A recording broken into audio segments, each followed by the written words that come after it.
এখন আমি চিয়াংমাই শহরের ওল্ড টাউনের মেইন গেটের সামনে। লানা কিংডমের ক্যাপিটাল ছিল এই চিয়াংমাইয়ের ওল্ড সিটি। আমার সামনে যে ওয়ালটা দেখা যাচ্ছে এরপরে হচ্ছে ওল্ড টাউন। পুরো ওল্ড টাউনটা এই গেট দিয়ে একসময় ঘেরানো ছিল।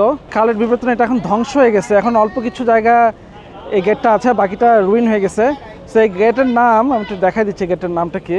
এই জায়গাটা মেনলি এখন টুরিস্টদের জন্য। এখানে যে প্রচুর কবুতর এখানে আছে, সবাই ছবি তুলতেছে। বেশিরভাগ এশিয়ান টুরিস্ট দানা খাওয়াচ্ছে কবুতরগুলোকে, আর এখানে ছবি তোলার ব্যবস্থা করে দিচ্ছে। আর এই গেটের নাম হচ্ছে ফাহে গেট। আর গেটের অপোজিটেই হচ্ছে ওল্ড টাউন। এইটা হচ্ছে ওল্ড টাউন। এই পুরোটা ওল্ড টাউন এখন বেশ অনেক ডেভেলপড হয়ে গেছে। বাট তারপরেও মানে যত মন্দির আছে এই শহরে, ম্যাক্সিমাম মন্দির হচ্ছে মানে পুরো শহরেই মন্দির, বাট ম্যাক্সিমাম নাম্বার অফ মন্দির হচ্ছে এই ব্লক ঘিরে। সো প্রচুর মন্দির আছে এর মধ্যে, কয়েক হাজার হবে সম্ভবত। মানে আপনি জাস্ট রাস্তা দিয়ে যাবেন, রাস্তার এক পাশে ওপাশে খালি মন্দির আর মন্দির। আর এই পুরো ওল্ড টাউনটাকে ঘিরে রাখছে এরকম একটা মোট। লাস্ট টাইম আমরা মোট দেখেছিলাম সম্ভবত ওসাকার ক্যাসেলকে ঘিরে মোট ছিল, মানে পরীক্ষা। সো পরীক্ষাগুলো ইউজ করা হয় normally first line of defence হিসেবে, ডিফেন্সের জন্য। সো ওই হিসাবে এই পরীক্ষাটা এখানে মানে বানানো হয়েছে। পুরো ওল্ড টাউনটাকে ঘিরেই এই মোট, এই পরীক্ষা।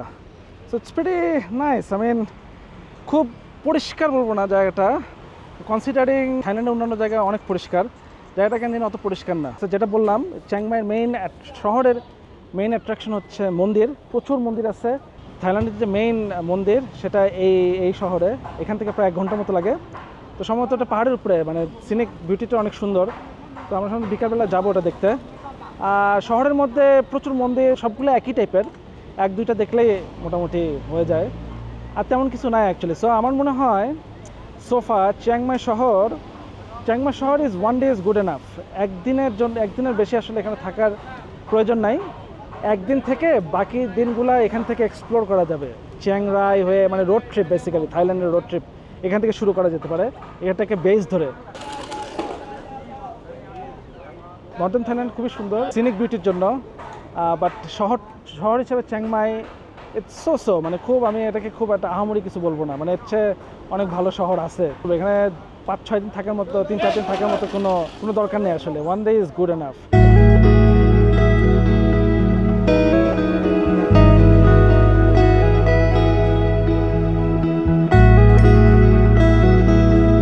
আর এটা হচ্ছে ওল্ড টাউনের রাস্তা। না সার্টেনলি যারা এশিয়াতে অনেক ঘুরছে, এশিয়ার অনেকগুলো দেশে গেছে, যেরকম মালয়েশিয়া, ইন্দোনেশিয়া, থাইল্যান্ডের অনেক শহরে ঘুরছে, তারা চিয়াংমাইটাকে ডিফারেন্ট ভাবতে পারবে না, প্রিটি মাচ সিমিলার টাইপের। কারণ এই ধরনের সিটি প্রত্যেকটা দেশে আছে।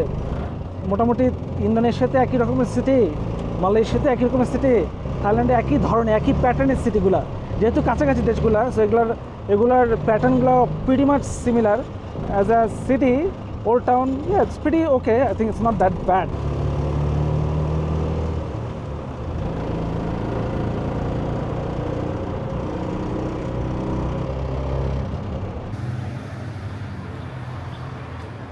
তো যেটা বলছিলাম, চিয়াংমাইতে প্রচুর মন্দির। সো এই যে আমার পিছনের একটা মন্দির, তো এরকম প্রচুর মন্দির দেখা যায়। সো এই মন্দিরটার নাম হচ্ছে ওয়াট ফ্যান অন। এরকম মন্দির পুরো বলতে গেলে প্রায় পুরো শহর জুড়েই আছে, বিশেষ করে ওল্ড টাউনে। এখানকার মোস্ট ইম্পর্টেন্ট 2টা মন্দির হচ্ছে ওয়াট প্রা সিং অ্যান্ড ওয়াট চেটি লিওয়ান।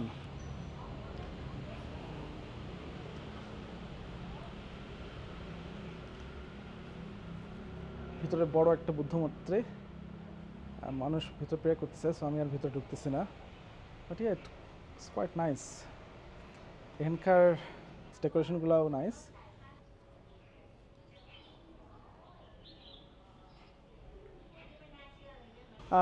আর যেটা বলছিলাম, এই শহরটা কিছুটা ওল্ড, কিন্তু ওরা যেটা করছে, ওল্ড শহরের মধ্যে অনেক সুন্দর সুন্দর মডার্ন ক্যাফে, তারপরে স্টোর এরকম বানায় রাখছে।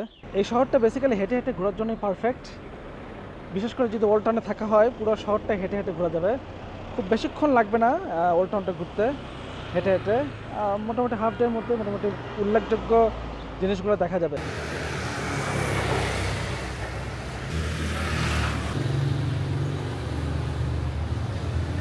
এখানে বেশ ভালোই অনেক এক্সপেন্সিভ গাড়ির দোকান আছে, বাইকের শোরুম দেখলাম। সো এখানকার ইকোনমি মনে হচ্ছে ভালোই, মনে হচ্ছে এখানকার মানুষের পারচেসিং পাওয়ারটা ভালোই। কারণ বেশ অনেক অনেক গাড়ির শোরুম দেখলাম, একটা দুটো না, বেশ অনেক গাড়ির শোরুম দেখলাম। আর এখন বাইকের শোরুম দেখলাম, এক্সপেন্সিভ বাইক সব।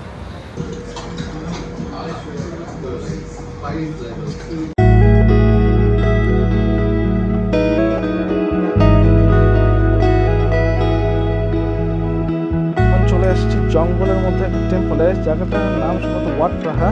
আমার মনে হয় এই টেম্পলটা বেশ ইমপ্রেসিভ, কারণ অন্যান্যগুলো সবগুলাই শহরের মধ্যে, এটা একদম জঙ্গলের মধ্যে, পাহাড়ের উপর জঙ্গলের মধ্যে।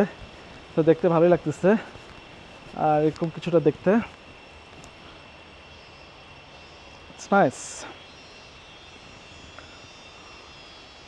এখন বাজে প্রায় 5টা, 5:30 মতো। তো এইখানে একটা বুদ্ধ মূর্তি আছে,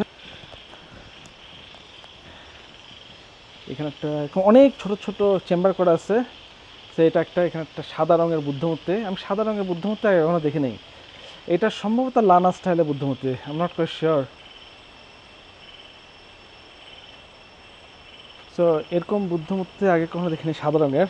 জায়গাটা সুন্দর, এখানে বেশ কিছু চেম্বারের মতো করা আছে, আর প্রত্যেকটা চেম্বারে একটা করে মূর্তি। এখানে আরেকজন বসে আছে, এখানে এখানে অন্য স্টাইলের বুদ্ধ।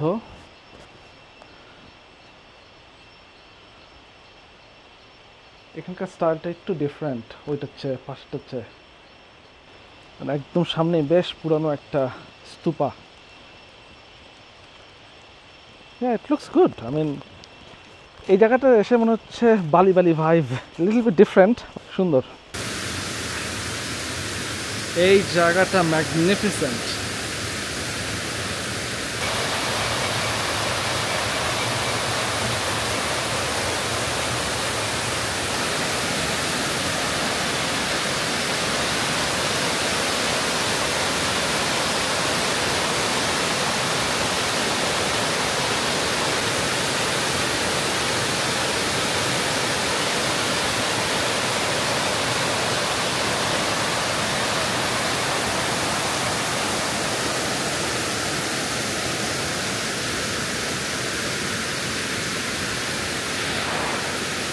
এই জায়গাটা সার্টেনলি ম্যাগনিফিসেন্ট, কিন্তু বৃষ্টি চলে আসছে, খুবই বিরক্তিকর অবস্থা।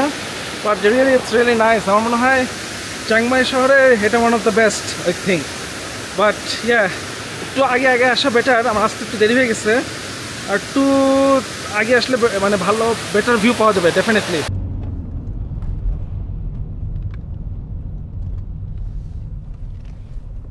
ওহ, সাংঘাতিক অবস্থা, বৃষ্টিতে একাকার অবস্থা। যে আমি এখন দই সেট আপ পাহাড়ের উপরে, এখানে অ্যাপারেন্টলি সবচেয়ে বড় টেম্পলটা অবস্থিত, এবং এখান থেকে খুব সুন্দর ভিউ পাওয়া যায় সিটির, চিংমাই সিটির।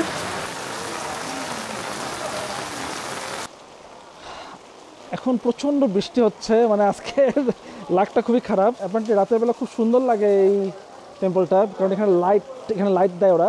এটা হচ্ছে এখানকার মেইন স্তূপা, খুব সুন্দর লাগছে লাইটে, এবং চারিপাশে খুব সুন্দরভাবে লাইট দিয়ে জায়গাটাকে সাজায় রাখছে।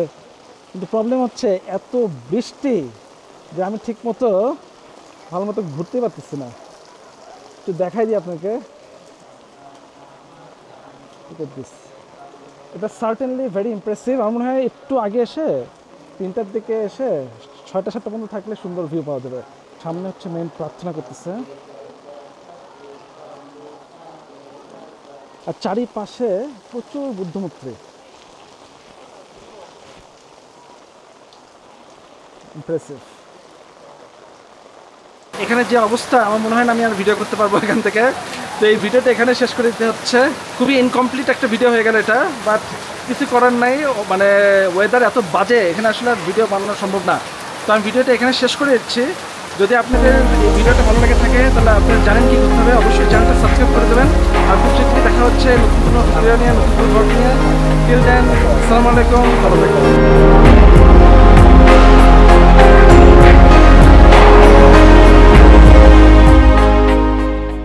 একদিন কিংবা 2 দিন ইজ গুড এনাফ, এর বেশি থাকার প্রয়োজন নাই। এরপরে এখানে বেস করে চ্যাংরাই, তারপরে গোল্ডেন ট্রায়াঙ্গেল, এই এলাকাগুলো ঘোরা যাবে আর কি।